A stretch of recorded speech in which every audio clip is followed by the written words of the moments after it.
pleasure to welcome Dave Berry, who just made the official opening of our school radio station. What inspired you to become a radio presenter? Well, firstly, hello and thank you so much for having me on the show. You are the most talented bunch of radio DJs I've ever seen. You're much more talented than Pandora and Bassman, to name but two, and it's a real pleasure to be here. Thank you very much indeed. These are the same lights that we have at Capitol. Sorry, what was your question? What inspired me to become a radio presenter? Two things. Firstly was a love of music, and secondly was a love of the sound of my own voice. So if I can play music and talk all day and have people come and bring me tea, then it's the perfect combination for me and a dream job. I'm sure the same applies to you, right? Yeah, there you go. How did you feel the first time you presented on Capital Breakfast for such a large audience? Well, thank you for picking up on the audience figures there. We are #1 in London by a mile. Obviously, you guys are in at #2 in the ratings chart, so that's excellent. Well done.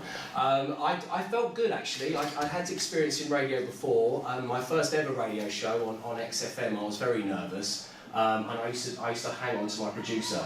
That was my thing. He was like my little safety blanket. He was like my night-night teddy bear. I used to hold on to him while I was talking on the radio. He's got all kind of bruises and claw marks on his shoulder. But by the time I got to do Capital Breakfast, I kind of felt like I knew what I was doing, and I just really enjoyed it. And it was nice to be able to play music and talk at more people than I were before. How hard is it to get into this kind of job? Well, I think it's very difficult, but I think certainly what you guys have done here at Charlton Manor School is going to set you out on the right path. I think this gives you an advantage at an age and a stage in your life when you're going to be well ahead of the curve, as the saying goes. I think that you've kind of been using the faders there, using the buttons. You've got the screens, you've got your mic technique down, you've got your volume buttons. So I think this is going to put you ahead of anybody else wanting to get into radio. So it is difficult, but if it's something that you wanted to do, I think you've certainly got the right facilities around you at a great time in your life. What skills do you need to learn in order to be a radio presenter? What skills you need to learn to be a radio presenter? You need to be able to not crash a vocal.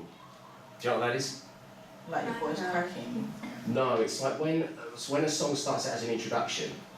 So it might have a 7-second introduction. So it's important that you all learn how to be able to say your name, the name of the radio station, what the song is and who the artist is in the 7 seconds before they start singing.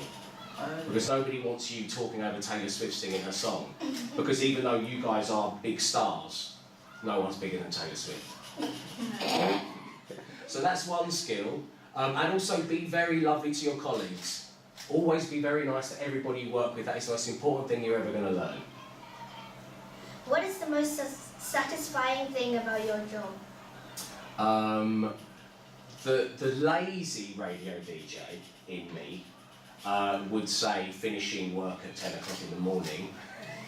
But the most satisfying thing, I think, is to be able to connect with the audience. That's another skill I think that you should acquire, and you should learn, you should hone, and you should work on, given your new facilities. It's really nice to be able to reach out to people, get them on your show, be able to communicate with them, to be able to ask them the right questions, which you're doing brilliantly with me right now, be able to kind of delve a little deeper and find whatever it is that's interesting, whatever it is that's funny. And I think, you know, if you get to do that every day, then it's a real blessing.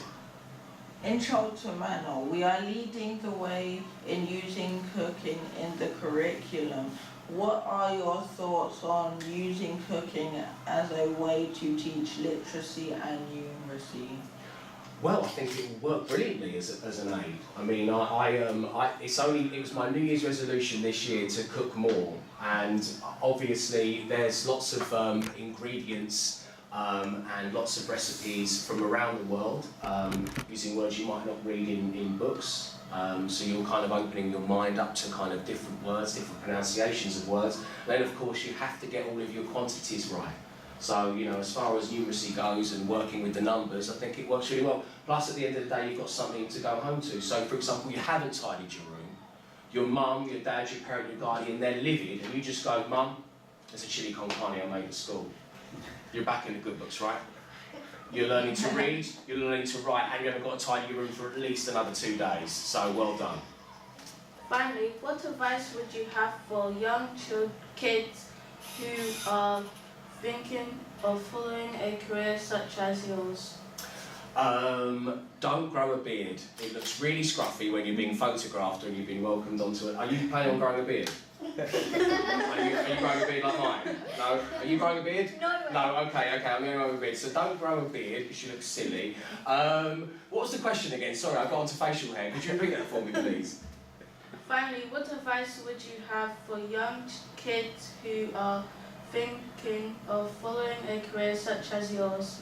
What a fine question. My advice would be, and this applies to everything, but certainly with me getting into what I do now, you have to work very hard.